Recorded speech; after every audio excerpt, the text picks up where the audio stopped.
and welcome to part 1 of episode 19. Here we are at www.winemastery.co.uk, continuing on our wine journey. And this time, if you've seen the introduction, you'll know that we're looking at Italian wines, red Italian wines. Indeed, John, that is where we are going this evening, yes. I like Italians. Okay, you do? Any particular reason?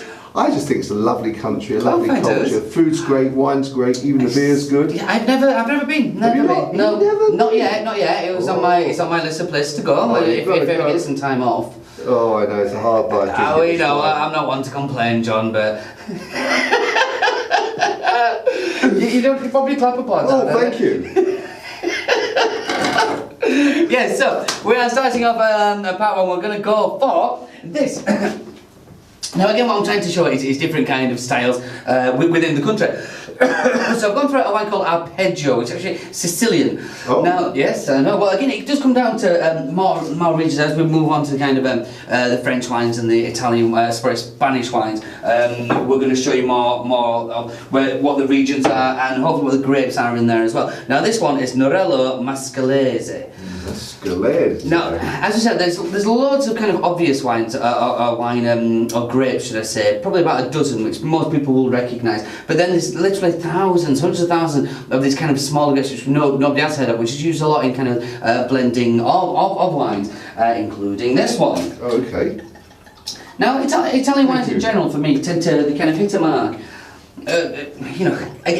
For me, it comes down to a money thing. Like paying. If you pay under £10, the wines, for me, tend to be fairly thin and fairly light and easy going, with quite a lot of acidity in there. What you do tend to find is kind of wines kind of match the cuisine of the area they are coming from. So kind of Italian wines always tend to have a little bit higher in acidity because of the, a lot of their food is tomato based. That kind of, it's a bit of a sweeping generalisation, but I think I'm quite happy to say that. And so that in itself is quite acidic. So the two there obviously cancel each other out. So hence why most of the Italian wines will be slightly on the acidic side. Okay. So I would say as a Sicilian, we're going to give this a go, and it does actually look quite light. I mean, this retails about £8.99. I didn't bring a piece of paper for us to have a look at. I've got your shirt. You go for it. And how's that going? Oh. But you can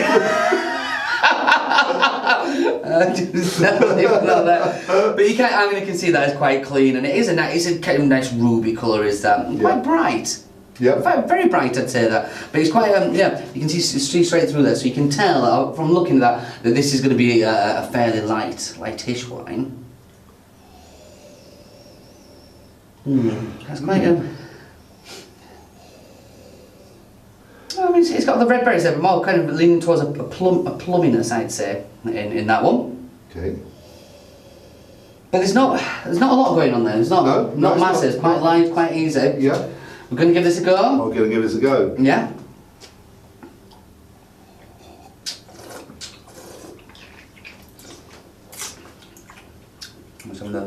That's not unpleasant. It's not unpleasant. It's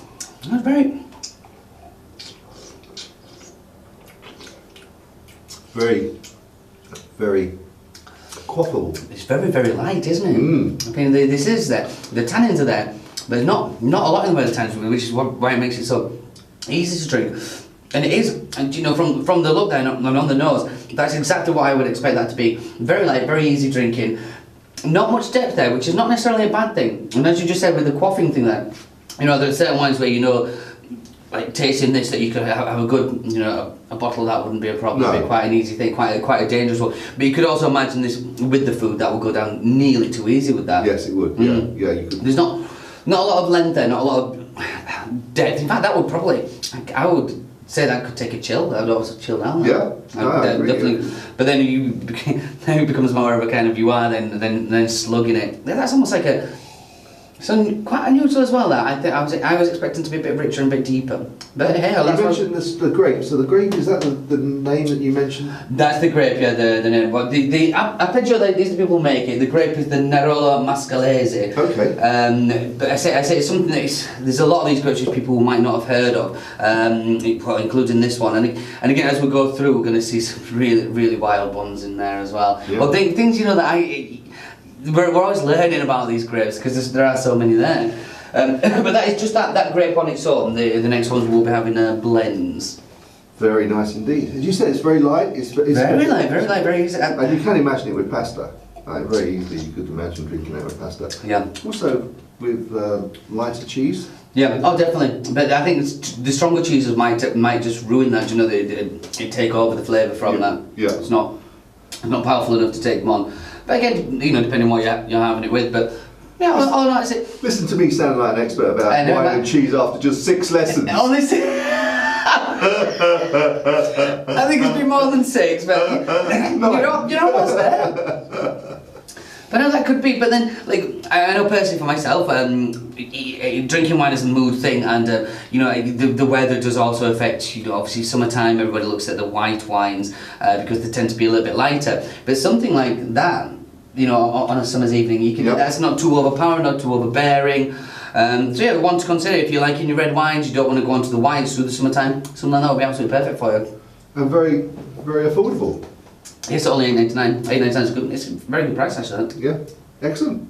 Okay, well that's number 1 down. That is number 1 down. Are we moving? I'm from Sicily. I guess we've got to move north, otherwise we'll be in Africa. So, well, are we no African wines? Well, we shall see. What have we got next? Yes. Right. Okay. We'll see you in part 2 for the next one. See you in part 2. Cheers. Cheers. Oh, what do they say in Italy? I must find that out. Oh. Not chin chin. It won't be chin chin. No, it won't be chin chin. Oh, tell us. Yeah, let us know. What would you say? What would you say in Italy? I should know. You should. You've been. Yeah, I've been. The trouble is always say goodbye when I've had lots to drink, so I can never remember it afterwards. I'll let our viewers, if you know what the equivalent of chin chin is in Italian, email us, let us know. Cheers. See you in part 2. Cheers.